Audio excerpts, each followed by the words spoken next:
Today on Michelle's Seat at the Table, I'm joined by Marsha Speed, Vice President of Sales at Fisher Scientific.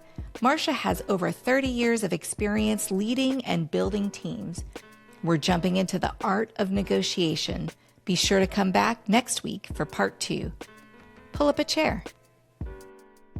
Michelle's Seat at the Table is a podcast about leadership, community, and the conversations that shape us.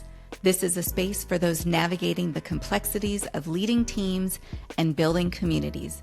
So whether you're finding your voice, building a team, or simply looking for a place where you belong, there's a seat here for you.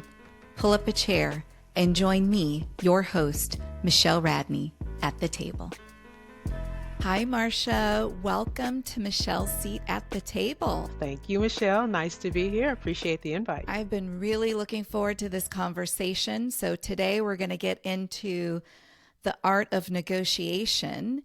And before we get too far into it, please tell the listeners a little bit about you and what you're passionate about. Excellent. Thank you. So again, Marsha Speed.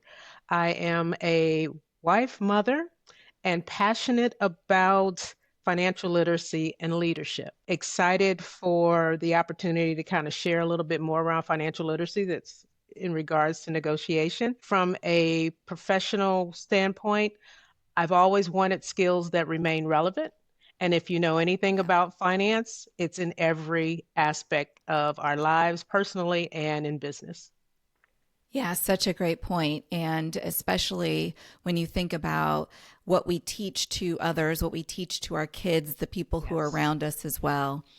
Tell me a little bit about how you actually got into financial literacy and where that passion started. My first introduction to money came from was sitting at a kitchen table with my mom while she balanced a checkbook and showing me how that happened.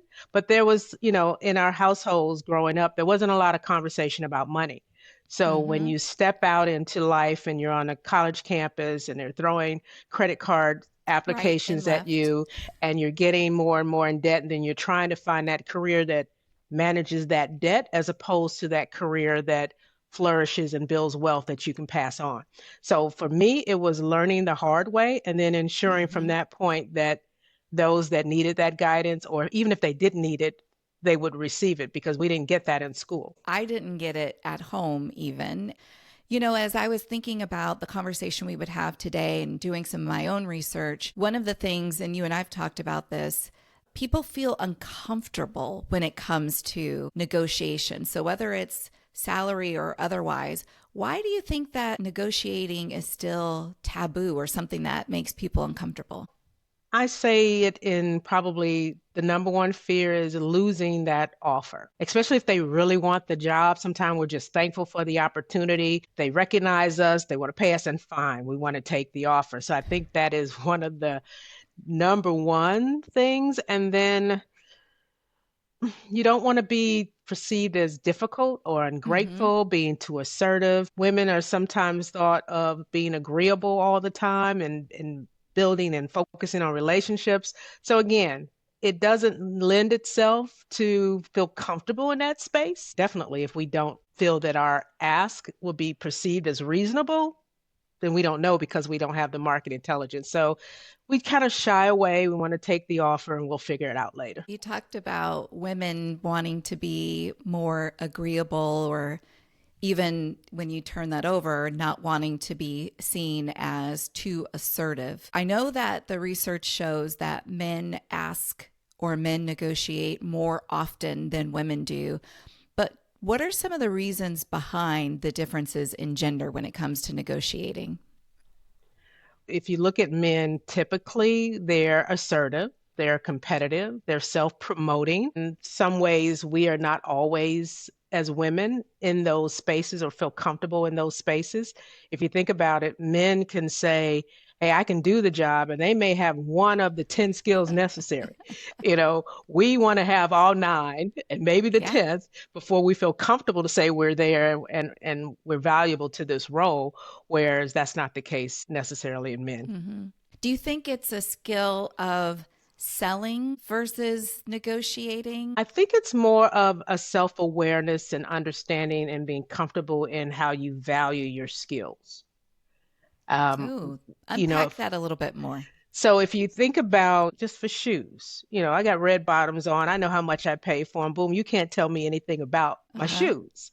But my values and what I bring and all my experience is internal, and I've got to try and now bring it out so you can see and understand why that value is important to pay any additional amount you're looking for.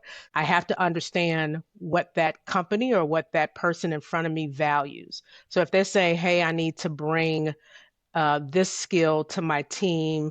I need to be able to get results done faster. That experience you're listening for, because that's what you have. And then that's what you have to bring forward, because if you're saying you need the experience to drive results, I've given you example of A, B, and C, how I've been able to move tasks to results. I've shown you my results from this big project. I have references that show you that I have these other valuable skills. So I have the value that you're looking for. I think now we just need to get an understanding of that range of how I perceive that value is worth. So I think it's more comfortable talking about yourself and what you bring as opposed to the number. I was having a conversation with someone recently in a similar fashion around how do you even get to understanding the number. We're talking about negotiations specifically around salary. We'll talk a little bit about other things, but if I'm made an offer, how do I even understand where I should be or how I should approach or counter an offer that I'm given? That starts before the offer. Okay. If you're interested in a role, in that recruiter first conversation, they're going to ask you for the range that you're looking for, or in that job description, it's going to give you the range. So you also have that upfront information. You can also look at benchmarks for that role with other recruiters. You can have folks that are internally that can share. It depends on which way you're coming, internal or external. But there's market intelligence out there. Even if you use ChatGPT, it can give you a range. So you're not going in blind. And you can also ask the question, is that salary you're offering your mid-range or is that Mm. lower? So you can ask questions all through the discussion. But if you go in with a number because you've done your homework and they are very low to that number, then you have to have that discussion because there's always room for negotiation. I like that question of where does this offer come in the range? Because the terms that I've used, and maybe in your company, there's a band, right? And a Yes. band based on the level, and there is a range for each role that is sometimes published or given and sometimes not. So asking for clarification on where it falls within that range or within that band. Yes. They always want to stay in the mid-range. Mid range, Yes. right.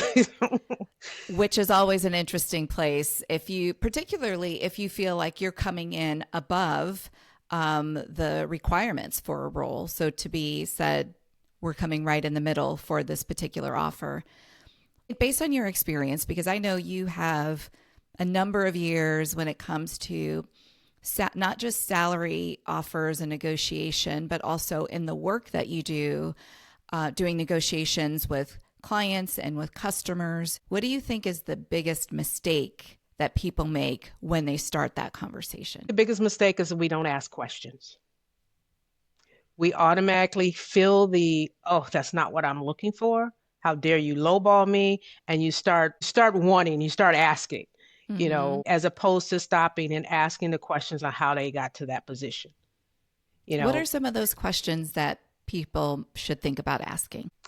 you want to say, I'd love to maybe explore whether there's flexibility in the offer. So you always want to check the pulse because Mm-hmm. at that point they may say, this is my final, I don't have any room to offer anything else. And then you have to pause and thank them for that offer and can I have a day? Because immediately, okay, that's not my number. You're not going to give me anything else. No, I'm going to turn down the order. You always want to just give some time to think about if that's the final, what else can I ask for? Because the Mm-hmm. negotiation doesn't stop at the salary amount.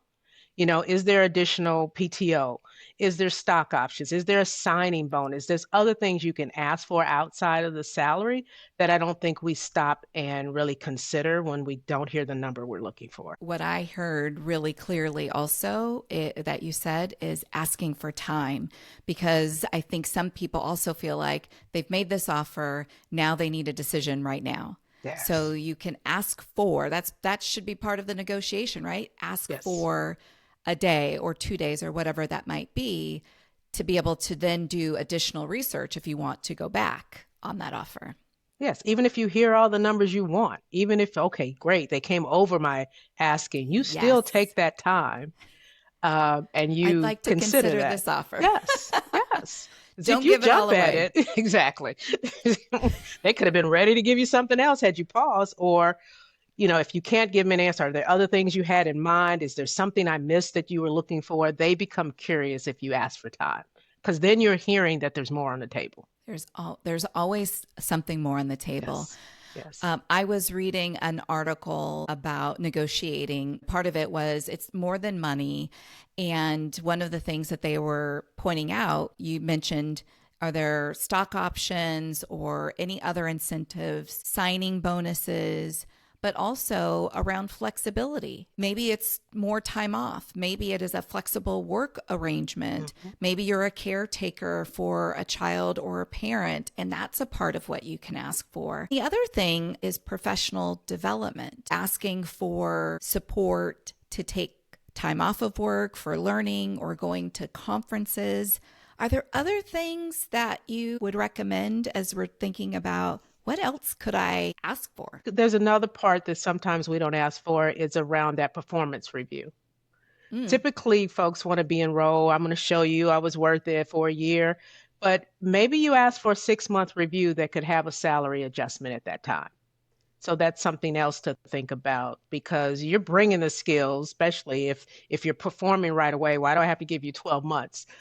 I So like that. again, how do we shorten that performance review and ask if there could be a salary review at that time? You mentioned professional development, but also what is that tuition reimbursement in case I want to go back and get a higher level degree? So just questions so they can understand you're interested. You definitely want to know Yes. what the company offers, and you're considering other things. That is a great one. Going back to school at a time right now when a lot of people are looking at how do I continue to develop professionally, gain skills, gain more knowledge.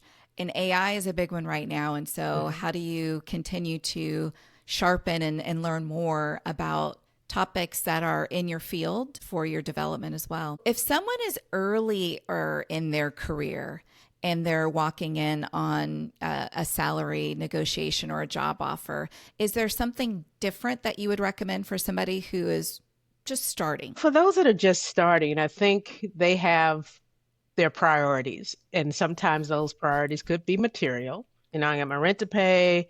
I want to buy a new car. I mean, just the things that they've racked and stacked, and they want to have a comfortable living in their minds, not considering all the things that we know come down to Mm-hmm. either extra vacation days or signing bonus, things like that. Although young career, I've seen a lot of signing bonuses go out. So something's different than when I was coming up.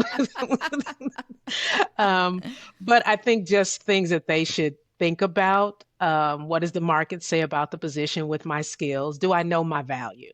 You know, have I received performance reviews before that point out the things that I was really good at? Sometimes you need to go back and refresh, the Mm-hmm. feedback that you've received to understand and clearly be able to articulate your value.